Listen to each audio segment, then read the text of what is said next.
thinking about religion in relation to human culture, Tillich also talks about a third group of folks. These would be more liberal, more open-minded theologians than the first batch we talked about. And those folks try to save religion by associating religion with one particular function of human life. In their own way, they end up reducing religion, but not as much as atheists might reduce it. But they reduce it to a particular function of the human spirit. Some may say religion is all about morality. The best form of morality is religion. Tillich has problems with this because, first of all, there are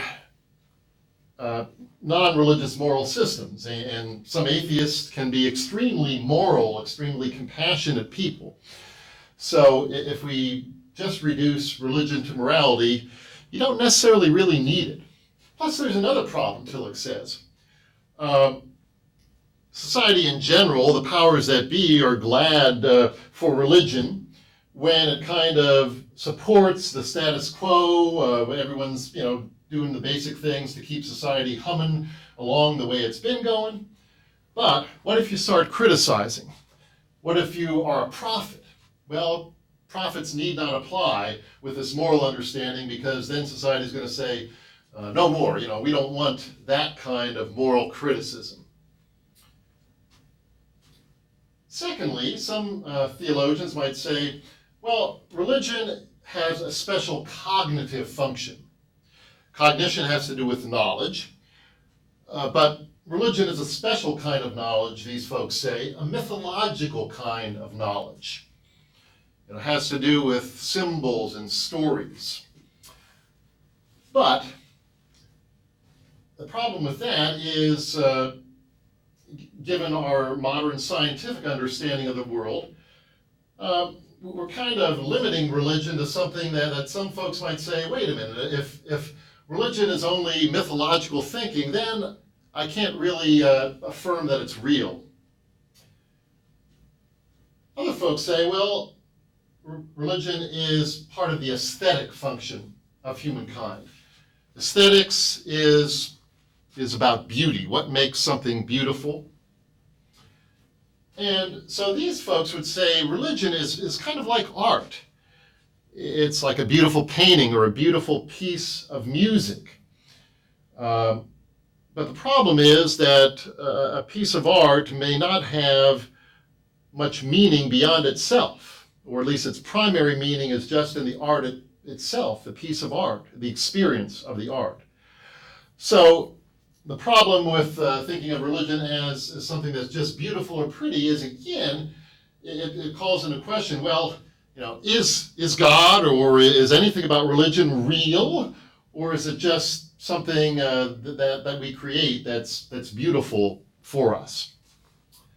Finally, some folks think of religion in terms of feeling, maybe a special kind of feeling, maybe a feeling of awe, or we're limited creatures who have a beginning and an end. We're finite, and we depend on the universe. So we might have this feeling of dependence, or we might have some kind of feeling. We say that's a feeling of God.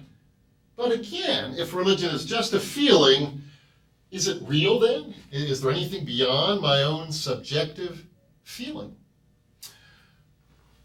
So all of these four are problematic, if we, any and all of these, if we try to reduce religion to one or all of these. In that case, religion is just one little part of culture. So we actually have now three different wrong ways to try to get a handle on the relationship between religion and culture. So what's the right way according to Tillich? Well, we come back to that idea of immanence, that God is present in the world. God's Spirit is always present, and it's always present in and with the human spirit. It's present everywhere, including human culture. As Tillich puts it, it's the dimension of depth. God, the divine, true religion, we might say, is the dimension of depth in everything. So let's put this here, the depth dimension.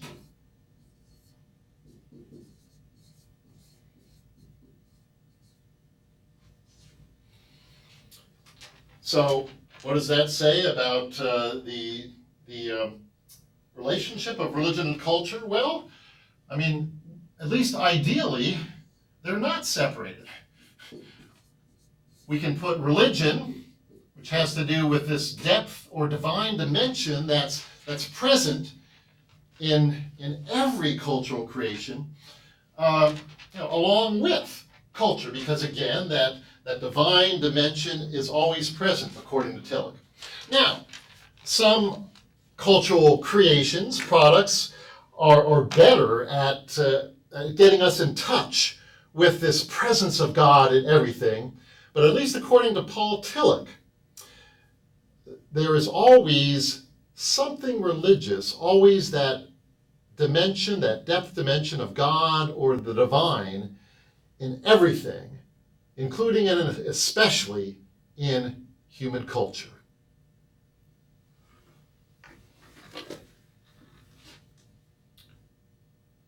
So that's the end of